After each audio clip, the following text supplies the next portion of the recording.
Time ಅಂತ ಇವರಿಗೆ almost 90% pain ಕಡಿಮೆ 90%. ಹೌದು ಸರ್. ಗರ್ಭಕೋಶ ತೆಗೆದು ಎಷ್ಟು ವರ್ಷ ಆಗಿತ್ತು? 8 ವರ್ಷ ಆಯ್ತು. 8 ವರ್ಷ. ನೋವು ಬಂದಿದ್ದೆ ಅವಾಗಿಂದ? ನೋವು ಬಂದಿತ್ತು ಒಂದು 3 ವರ್ಷ ಆದ್ಮೇಲೆ. ಅಲ್ಲಿವರೆಗೂ ಇರ್ಲಿಲ್ಲ, ಏನಿಲ್ಲ. ಒಂದ್ 5 ವರ್ಷ ಆರಾಮಾಗಿತ್ತು. ಆಮೇಲೆ ನೋವು ಜಾಸ್ತಿ ಆಯ್ತು. ಎಲ್ಲೆಲ್ಲಿ ನೋವು ಇತ್ತು ನಿಮ್ಗೆ? ಫಸ್ಟ್ ಇವೇ ನೋವು ಬಂದಿತ್ತು. ಇವು ನೋವು ಬಂದು ಮತ್ತೆ ಇವು ಅವು ಬಂದು ನೋವು ಬೆಟ್ಟು ಬತ್ತು. ಆಮೇಲೆ ಈ ಮಂಡಿ ಲಾಸ್ಟ್ ಟೈಮ್ ಮಂಡಿ ಬತ್ತು. ಸೊ ಈಗ ಎಷ್ಟು ಪರ್ಸೆಂಟ್ ಕಡಿಮೆ ಆಗಿದೆ? 90% ಕಡಿಮೆ ಆಗಿದೆ ಹೇಳೋದು. ಹೌದು ಸರ್. ಪಥ್ಯ ಏನ್ ಮಾಡ್ತಾ ಇದ್ರಾ?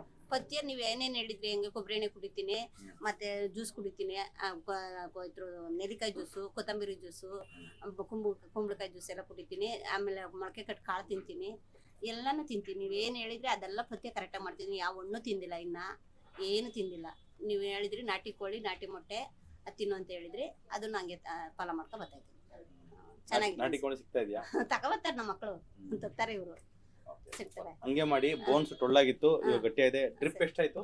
10 ಆಯ್ತು. 10 ಮುಗಿತು. 10 ಮುಗಿತು. ಅದರಿಂದನೇ ರಿಸಲ್ಟ್ ಬಂದಿರೋದು. ಹೌದು ಸರ್. 90% ರಿಸಲ್ಟ್ ಫಾಸ್ಟ್ ಆಗಿ ಬರ್ಬೇಕಂದ್ರೆ ಹೌದು ಸರ್. ಬರ್ತಾ ಇದೆ. ನೀವು ಹೆಂಗ ಅನಿಸ್ತಾ ಇದೆ ಇವಾಗ? ಇವಾಗ ನಾನು ಆರಾಮಾಗಿದ್ದೀನಿ ಸರ್. ಆರಾಮಾಗಿದ್ದೀನಿ. ಇದೊಂದು ಬಿಟ್ರೆ ಇನ್ನೇನಿಲ್ಲ ಸರ್. ಸ್ವಲ್ಪ ಬಿಟ್ರೆ ಒಂದು 10% ಇದೆ, ಅದು ಕಮ್ಮಿ ಮಾಡೋಣ. ಅದೇ ಕೆಲಸ ಎಲ್ಲ ಮಾಡ್ತೀರಾ? ಕೆಲಸ ಎಲ್ಲ ಮಾಡ್ತೀನಿ ಅಂದ್ರೆ ಮನೆ ಕೆಲಸ ಮಾಡ್ತೀನಿ. ಜಾಸ್ತಿ ಕೆಲಸ ಮಾಡ್ಬಿಟ್ರೆ ನೋವು ಬರುತ್ತೆ ಅಷ್ಟೇ. ಇದು ಜಾಸ್ತಿ ಮಾಡ್ರಿ. ಅದೇ ರೆಸ್ಟ್ ಮಾಡ್ಬಿಟ್ಟು ಮಾಡಿ. ಮಧ್ಯಾಹ್ನ ಒಂದು 2 ಅವರ್ ಮಲ್ಕೊಳ್ಳಿ. ನಿದ್ದೆ ಮಾಡಿಲ್ಲ ಅಂತ ಬರೋರು ಸುಮ್ಮನೆ ರೆಸ್ಟ್ ಮಾಡಿ.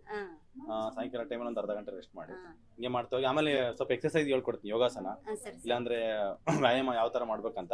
ಕೆಲಸ ಮಾಡೋದು ಬೇರೆ, ವ್ಯಾಯಾಮ ಬೇರೆ. ಸೊ ನೀವು ಒಂದು ಅರ್ಧ ಗಂಟೆ ಅಟ್ಲೀಸ್ಟ್ ವ್ಯಾಯಾಮ ಮಾಡಿ. ಒಂದು ಅರ್ಧ ಗಂಟೆ ಹಾಸಿಗೆ ಮೇಲೆ ಬೆಳಗ್ಗೆ ಎದ್ದ ತಕ್ಷಣ ಮಾಡ್ಬಿಟ್ಟು ಆಮೇಲೆ ಎಲ್ಲ ಮಾಡ್ಕೊಳ್ಳಿ. ಪಥ್ಯ ಹಂಗೆ ಕಂಟಿನ್ಯೂ ಮಾಡಿ. ಇನ್ನೊಂದು ವರ್ಷ 2 ವರ್ಷವರೆಗೂ ಪಥ್ಯ ಏನೇನು ಮಾಡ್ತೀರ ಅದು ಹಂಗೆ ಕಂಟಿನ್ಯೂ ಮಾಡಿ. ಹಂಗೆ ಕಂಟಿನ್ಯೂ ಮಾಡಿ.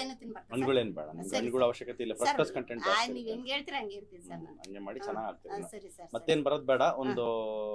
ಇನ್ನೊಂದು 2 ತಿಂಗಳಾದ್ಮೇಲೆ ಒಂದ್ಸರಿ ಮಾತ್ರ ಒಂದು ವಿಸಿಟ್ ಮಾಡ್ಕೊಂಡು ಹೋಗಿ. ಸರಿ ಸರ್.